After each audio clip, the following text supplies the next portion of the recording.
welcome to a new lecture. Okay, last time कुछ organelles के बारे में डिस्कस किया था। आज का लेक्चर है गोल्जी कम्प्लेक्स या गोल्जी एपरेटस और गोल्जी बॉडीज भी कहते हैं। बहुत ही एक इम्पॉर्टेंट ऑर्गेनल है सेल के अंदर जिसके मल्टीपल फंक्शंस हैं।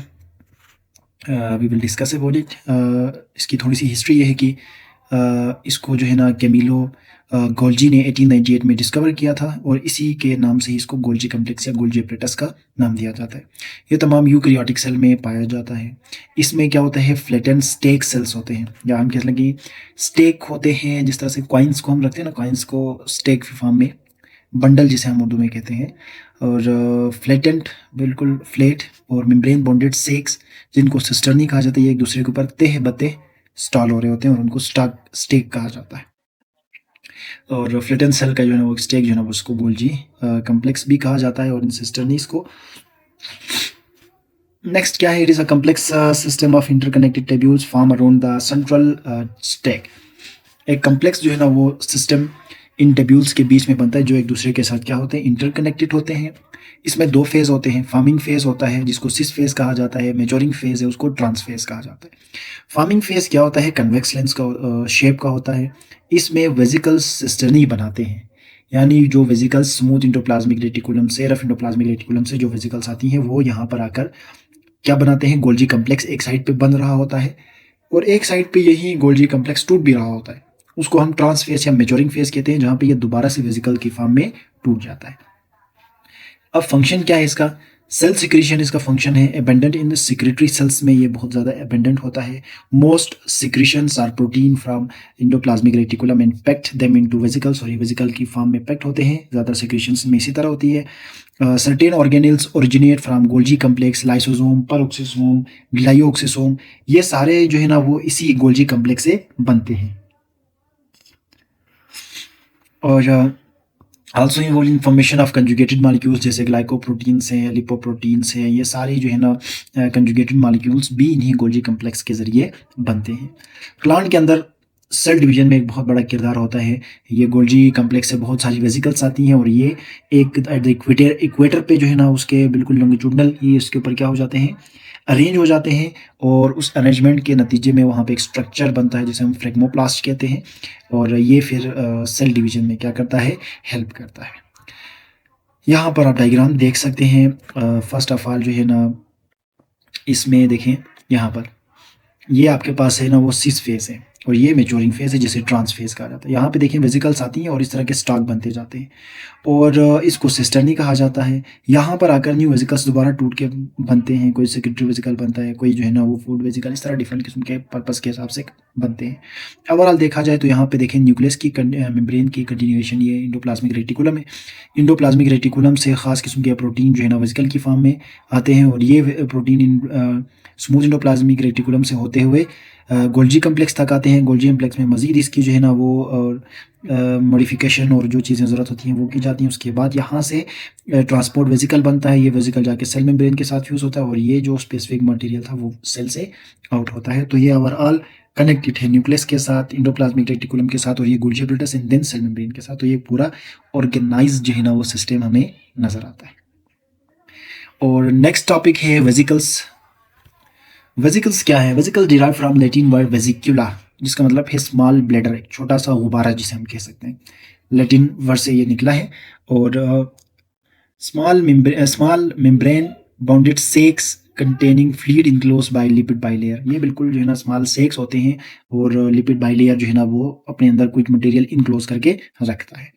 It consist of hydrophobic and hydrophilic tail. अब ये जो मेम्ब्रेन के अंदर जो बाइलेयर है वो क्या करता है, हाइड्रोफोबिक और हाइड्रोफिलिक टेल्स इसके अंदर मौजूद होते हैं, हेड और टेल, और ये फिर स्पेसिफिक जो है ना वो मेम्ब्रेन बाउंड्री बनती है, उसके अंदर एक स्पेसिफिक मटेरियल को स्टोर किया जाता है। अच्छा, ये वेजिकल्स कैसे बनते हैं, फॉर्मेशन देखें तो ये तो एक तो इंडोप्लाज्मिक रेटिकुलम से बनते हैं, गोल्जी कम्प्लेक्स से बनते हैं और सेल मेम्ब्रेन, इन तीन जरियों से जो है ना वेजिकल्स बनते हैं। इंडोप्लाज्मिक रेटिकुलम से प्रोटीन या दूसरे जो है ना वो स्पेसिफिक कंपाउंड्स इसके अंदर पैक हो गए रिलीज होते हैं into the cell. Golgi complex से सिक्रेटरी वेजिकल के तौर पर रिलीज होते हैं और सेल मेम्ब्रेन से फेगोसाइटोसिस या पिनोसाइटोसिस, ये आगे डिस्कस होगा, इसके जरिए से सेल के अंदर क्या बनते हैं, वेजिकल्स बनते हैं। इसकी एग्जांपल में देखें सेक्रेटरी वेसिकल्स है, ट्रांसपोर्ट वेसिकल्स हैं, साइनेप्टिक वेसिकल्स है, लाइसोसोम्स हैं, ये सारी चीज़ें क्या हैं एग्जांपल्स में आती है। ये और ये वेसिकल्स बैक्टीरिया में भी हैं, आर्किया में हैं, प्लांट्स में और एनिमल्स में। फंक्शन क्या है? Transport substances to and from one cell to another cell. एक काम तो ये है कि एक सेल से दूसरे सेल तक क्या लेकर जाते हैं, ये सब्सटेंसेस को कैरी करते हैं। दूसरा क्या होता है? Transport is done by budding from membrane. दूसरा जो है ना वो ट्रांसपोर्टेशन फिर बडिंग के जरिए मेम्ब्रेन से ही होता है, और ये मेटाबॉलिज्म में इन्वॉल्व होते हैं, बायोन्सी कंट्रोल करते हैं स्पेशली प्लांट सेल्स में, और एंजाइम स्टोरेज में भी ये इस्तेमाल होते हैं। एक जैसे केमिकल रिएक्शन चैम्बर, और ये वेसिकल्स आमतौर पर कभी कभार एक रिएक्शन चैम्बर के तौर पर क्या करते हैं, काम करते हैं। ये यहाँ पर इसका स्ट्रक्चर है, देखें तो ये आपके पास हाइड्रोफोबिक जो है ना उसका हाइड्रोफोबिक हेड और हाइड्रोफिलिक टेल इसमें यहाँ पे गिवन है, और हाइड्रोफोबिक इसका हेड होता है, इसके बीच में एक सोल्यूशन होता है, और हाइड्रोफिलिक टेल, और ये वेसिकल का एक सिंपल सा स्ट्रक्चर है। So next topic is lysosome. Lysosome is also we can say a vesicle. ये खुद एक वेसिकल है, बस इसके स्पेसिफिक फंक्शन की वजह से हम इसको अलग से एक ऑर्गेनेल के तौर पर डिस्कस करते हैं due to specific characters. Lysosome, lyso का मतलब होता है स्प्लिटिंग, सोमा मीन्स बॉडी, यानी बॉडी को दो हिस्सों में तोड़ना लाइसोसोम कहलाता है। सिंगल मेम्ब्रेनस और सेफेरिकल वेसिकल्स होती हैं लाइसोसोम। दे कंटेन डाइजेस्टिव और हाइड्रोलाइटिक एंजाइम्स। इनके अंदर खास किस्म के एंजाइम्स होते हैं, या तो डाइजेस्टिव होते हैं या हाइड्रोलाइटिक होते हैं। Enzymes of lysosome are made by endoplasmic reticulum then transport to Golgi complex. ये जो एंजाइम ऑफ लाइसोसोम है ये कहाँ बनते हैं? एंडोप्लाज्मिक रेटिकुलम में, क्योंकि वहाँ पे राइबोसोम अटैच है, और राइबोसोम का काम है एंजाइम्स बनाना, प्रोटीन्स बनाना, वो प्रोटीन से एंजाइम एक्ट करते हैं। सो ये जो लाइसोसोम के पास जो एंजाइम्स आते हैं वो एंडोप्लाज्मिक रेटिकुलम के जरिए आते हैं, then transport to Golgi complex. Next primary lysosome है, सेकेंडरी लाइसोसोम हम कह सकते हैं। प्राइमरी लाइसोसोम क्या है? The newly form lysosome before its function. इसके काम शुरू होने से पहले जो न्यूली बना हुआ है लाइसोसोम है या वेसिकल है, उस वेसिकल का नाम हम क्या देते हैं? प्राइमरी लाइसोसोम नाम देते हैं। इसके अंदर तकरीबन 40 डिफरेंट डाइजेस्टिव एंजाइम्स इसमें मौजूद होते हैं that can break major macromolecules of the cell, और ये मैक्रोमोलिक्यूल ऑफ द सेल्स को तोड़ते हैं। Content are acidic in nature. इसके जो कंटेंट होते हैं मींस इसके अंदर जो चीज़ मौजूद है लाइसोसोम के अंदर वो ज़्यादा एसिडिक इन नेचर होता है। इसका फंक्शन क्या है? की फंक्शन तो डाइजेशन है और रिमूवल ऑफ वेस्ट मटेरियल है। ऑटोफेगी एक अहम जो है ना इसमें प्रोसेस है, the process by which unwanted structure within the cell are engulf and digested within the lysosome. यानी बाज़ औक़ात ऐसा होता है कि जब हम एक्सरसाइज करते हैं, इसकी एग्जांपल गिवन होगी, इस एक्सरसाइज में जो है ना हम क्या करते हैं, मसल सेल के अंदर एनर्जी ज़्यादा चाहिए होती है, तो मसल सेल क्या करते हैं? नंबर ऑफ माइटोकॉन्ड्रियाज को इंक्रीज करते हैं। जब एक्सरसाइज लेफ्ट कर जाए, हम छोड़ दें एक्सरसाइज करना, तो अब वो जो हाई अमाउंट ऑफ माइटोकॉन्ड्रिया थी उसकी ज़रूरत नहीं रहती। बस उन एक्स्ट्रा माइटोकॉन्ड्रियाज को कौन खाता है? ये लाइसोसोम। इसको हम क्या कहते हैं? ऑटोफेगी कहते हैं। और इन्हीं ऐसे self eating process is done by lysosome, और ऐसे लाइसोसोम को ऑटोफेगोसोम भी कहते हैं। ठीक हो गया। It is done in starvation period to gain energy और to control number of organs. दोनों, या तो नंबर ऑफ ऑर्गेन्स को कंट्रोल करने के लिए होता है दूसरे नंबर पर, और इसके अलावा जो है ना एनर्जी, जब हमें भूख लगती है, भूखे रहते हैं स्पेशली इन रमज़ान जो है ना, तो उस वक्त बॉडी को जो एनर्जी नीड पूरी करनी होती है वो इसी तरह एक्स्ट्रा ऑर्गेनल्स को ईट करके एनर्जी जनरेट कर लेते हैं बॉडी। हेवी मस्कुलर, जैसे अभी मैंने एग्जांपल दी, मस्कुलर एक्सरसाइज में होता है। इसी तरह है autolysis. During developmental process contain certain type of cells are committed to death call autolysis. Development के दौरान खास किस्म के सेल्स को ख़त्म करना होता है थ्रू अ प्रोग्राम। एक प्रोग्रामिंग के जरिए हम उसको ऑटोलाइसिस कहते हैं। ठीक है। Lysosome burst and release it enzyme which break the cell into fragments. जैसे अगर नवमौलूद बच्चा हो, ठीक है, उसके जो ये जो फिंगर होते हैं इनके बीच में गैप्स नहीं होती, उन गैप्स को कौन जनरेट करता है? ये लाइसोसोम। इसीलिए बाज़ औक़ात कुछ सेल्स जो है ना वो कैंसरस होते हैं, या हर जो है ना वो सेल के लिए डैमेज काज करने वाले होते हैं, हार्मफुल होते हैं। उन सेल्स की डेथ भी प्रोग्रामिंग के ज़रिए की जाती है, और ये लाइसोसोम फटता है और अपने सारे एंजाइम जब सेल में सिक्रेट करता है तो ये सारे सेल कंटेंट को डाइजेस्ट करते हैं। इस तरह से वहाँ के टिश्यू और इसको डैमेज कर देते हैं। तो इसको क्या कहा जाता है? सुसाइडल बेक भी कहा जाता है इस रीज़न की वजह से। तो यहाँ पर देखें एक लाइसोसोम का पूरा स्ट्रक्चर गिवन है। यहाँ पर जो है ना वो रफ एंडोप्लाज्मिक रेटिकुलम है, यहाँ से एक ट्रांसपोर्ट वेसिकल इस तरह से बना, फिर गोल्जी कम्प्लेक्स एपरेटस के पास आया। यहाँ पे जो है ना देखें लाइसोसोम, ये भी लाइसोसोम डिफरेंट किस्म के लाइसोसोम्स में बने। अब एक वेसिकल यहाँ से आया है, एक वेसिकल देखिए बाहर से कोई फूड आया है यहाँ पर, तो ये लाइसोसोम इस फूड वेहिकल के साथ क्या कर रहे हैं, रिएक्शन करके इसको डाइजेस्ट कर रहे हैं।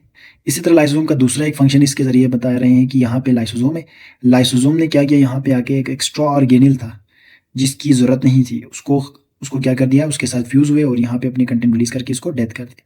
तो ये इसको हम क्या कहेंगे, ऑटोफेगी एंड डाइजेशन। तो ये फेगोसाइटोसिस के थ्रू वेसिकल को भी डाइजेस्ट करता है, या सेल के अंदर एक्स्ट्रा ऑर्गेनिल इसको भी ऑटोफेगोसोम की मदद से डिस्ट्रॉय या डाइजेस्ट करता है। ये ओवरऑल देखें तो इस लाइसोसोम का स्ट्रक्चर है। इसमें देखें एक प्लाज्मा मेम्ब्रेन है, सेल के अंदर जो है ना इस तरह से बने हुए हैं। मिसाल एक बैक्टीरिया है, उसको इनगल्फ किया एक वेसिकल की फॉर्म में, बैक्टीरिया जो है ना वो फेगोसोम बना फेगोसाइटोसिस के ज़रिए, फिर प्राइमरी लाइसोसोम आ गया और इसने क्या कर दिया, इसके ऊपर एक्ट कर दिया।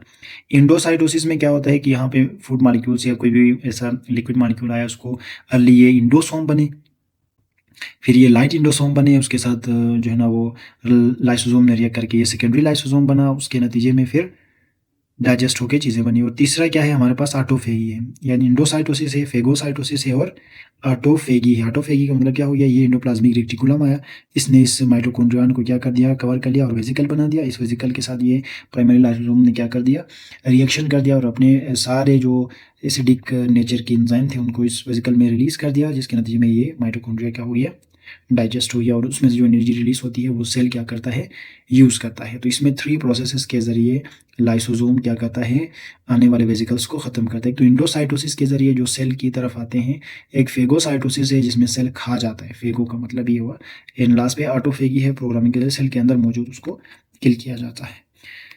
So these are the topics, and we will discuss about peroxisome and glyoxysome similar to the lysosomes, बस थोड़ा बहुत इनमें डिफरेंस है। इंशाल्लाह we will discuss in our next chapter. So take care. अल्लाह हाफिज़।